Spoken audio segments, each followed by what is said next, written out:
Hello class 6. Again I am KN Mishra, your science teacher. Welcome all of you in online classes. Class, at present we are studying chapter number 1. I think chapter number 1 is sources of food, and in previous online class the last topic of this chapter we have studied. Today I want to recap that last topic, which is some ways which can help in solving our food problem. Class, as you know that population increases on daily basis, so we need to enhance, we need to increase our total grains production, our total crop production, due to which we can solve the problem. So I want to discuss with you some ways which can help in solving our food problem.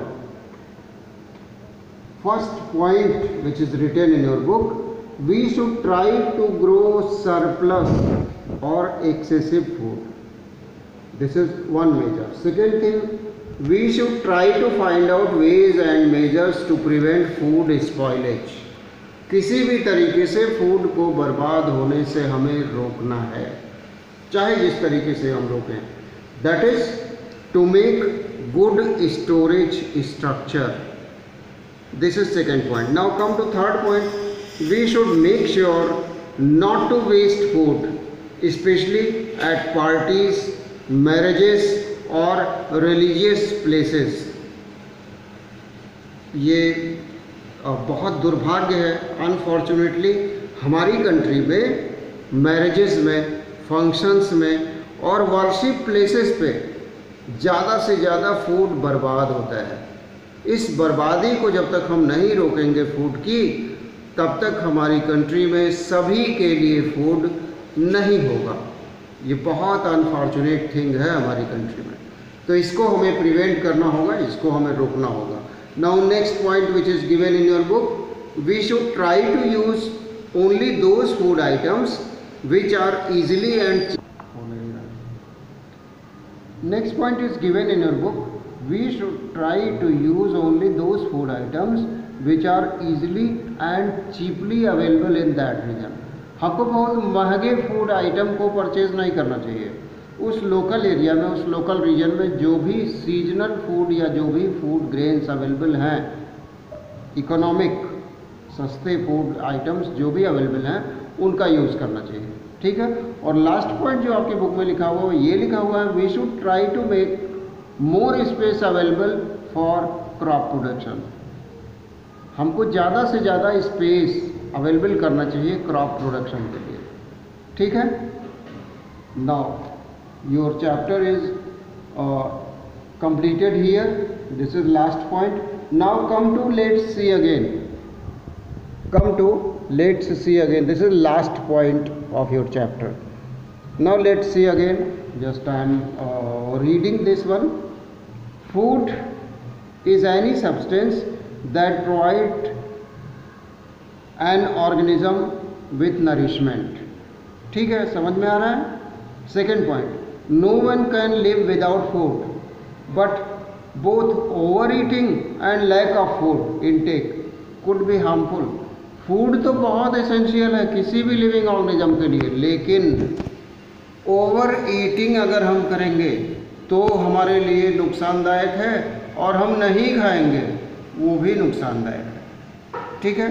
Now next point, there is no single perfect food that alone can supply all the requirement for proper nutrition. ऐसा कोई single food item नहीं है जिसको हम intake करें तो हमको सारे इंग्रेडिएंट्स मिल जाए.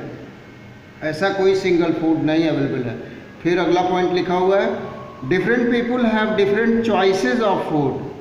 There is a variety in the kind of food consumed even within a state and over various states of India. India के हर स्टेट में अलग अलग तरह के फूड आइटम्स लाइक किए जाते हैं। So there is multiple choice of food in our country और इन आवर स्टेट और in our district. Clear? Next point which is given in your book, different organism eat different types of food. ये बात इस chapter में आई थी।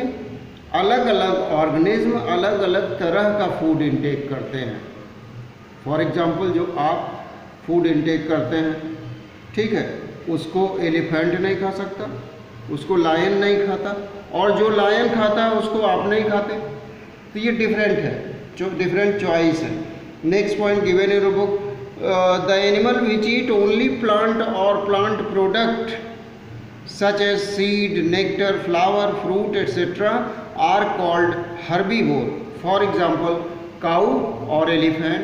तो ऐसे animals जो प्लांट या प्लांट प्रोडक्ट्स को फूड के फॉर्म में इंटेक करें, ऐसे एनिमल्स को हम कहते हैं हर्बीवोरस एनिमल्स। और ये बहुत आश्चर्यजनक बात है कि इस अर्थ का जो सबसे बड़ा एनिमल है, the biggest creature, the biggest animal present on land is elephant, and elephant is herbivorous। Confusion में मत रहना बच्चों। ब्लू व्हेल को कहा जाता है सबसे बड़ा, एलिफेंट को नहीं कहा जाता है, लेकिन हमने लैंड वर्ड यूज़ किया है। ब्लू व्हेल लैंड पे नहीं रहती है, वाटर में रहती है। जब लैंड और वाटर दोनों मिला करके पूछा जाएगा सबसे बड़ा एनिमल क्या है, तब ब्लू व्हेल कहेंगे, और जब खाली लैंड का बिगेस्ट एनिमल पूछा जाएगा तब एलिफेंट कहेंगे। और एलिफेंट हर्बीवोर है, कभी एलिफेंट मीट नहीं खाता। ठीक है, उसके बाद लिखा हुआ है आपकी बुक में, the animals which eat only animals are called carnivores, like tiger, like lion, like wolf, these are carnivores. Next point, the animal which eat both plant and animals, they are known as omnivorous animals। और omnivorous animals का example बच्चों आप लोग खुद हैं। omnivorous का example हम लोग हैं, ह्यूमन बीइंग्स। हम लोग दोनों खाते हैं, प्लांट प्रोडक्ट भी और एनिमल प्रोडक्ट भी। ठीक है, एनिमल प्रोडक्ट कोई ज़रूरी नहीं है कि हम नॉनवेज हो तभी एनिमल प्रोडक्ट यूज़ करते हो। अगर हम वेजिटेरियन हैं तो भी एनिमल प्रोडक्ट यूज़ करते हैं। जैसे एक एग्जांपल दे रहे हैं, मिल्क कभी भी प्लांट से नहीं मिलता। घी, बटर, ये कभी भी प्लांट से नहीं मिलता, ये एनिमल सोर्स से ही हमको मिलता है। हनी एनिमल सोर्स से ही हमको मिलता है, प्लांट से हनी हमको नहीं मिलता। आई थिंक सबकी समझ में आ गया होगा। उसके बाद लिखा हुआ है, both plants and animals are useful to us as they provide many food items such as number 1 vegetables, fruits, cereals, pulses, oils, sugar, spices and other medicinal plants are also present in our surrounding. ठीक है, और animal product की बात अगर करें तो book में आपके लिखा हुआ है milk, meat, egg, honey and fat. These things we can obtain from animals. Last point given in this chapter is our food comes from different sources. दो sources may be plant sources और animal sources.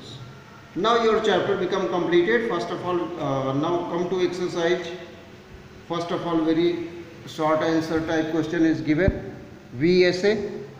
और VSA का बस 2 question हम केवल आपको करा रहे हैं।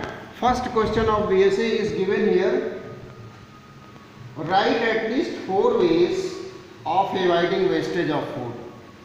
Right at least 4 ways of avoiding wastage of food। इसमें ये जो हम अभी तुरंत हमने एक्सप्लेन किया है, यहाँ पे ये 5 पॉइंट्स दिए हुए हैं। इन 5 पॉइंट्स में से कोई भी, ये 4th वाला पॉइंट हटा दीजिए, बाकी सब लिख दीजिए, इसका आंसर हो जाएगा। ये आंसर 1 हो गया।